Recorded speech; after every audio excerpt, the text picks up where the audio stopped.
రోజున నేను హాస్పిటల్ దగ్గరికి వెళ్ళినప్పుడు ఆత్మలో ఆదేశపూర్తిపై ప్రార్థన చేస్తాను. శ్రమను కనుక హతసాక్షిగా మార్చబడుతున్న సందర్భంలో తండ్రి కుటుంబాంశమని కూర్చోవలసిన ప్రభువు లేచి నిలవబడి ఉన్నారు.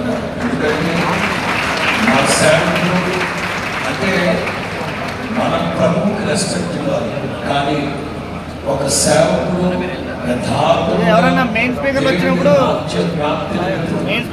అది ఆయన చేస్తారు.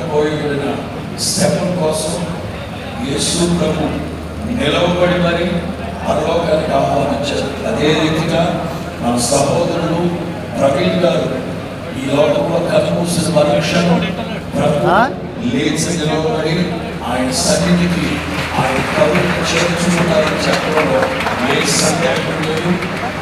క్రైస్తవ సమాజం మరింత ధైర్యంగా వ్యక్తిగతమైన ఐక్యత కలిగిన వాళ్ళపై మనమందరము ఒక్కటే అనే సంకేతం ఇది మొదలుకొనిన ప్రపంచానికి మనం తెలియపరచగలిగితే ఈ ప్రపంచం యొక్క ఏ పాపాలకు పొలాలు కూడా నిలవబడలేమనే సందేహమే లేదు.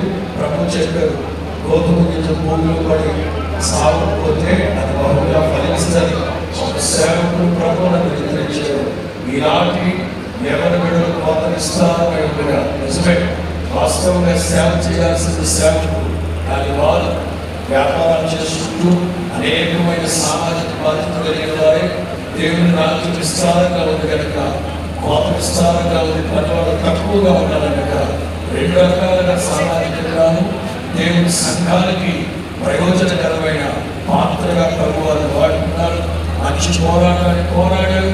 నిశ్చయముగా నా తండ్రి వాడవాలని కిరీటంతో వారిని అలంకరించి పరలోకంలో మనందరం ముందు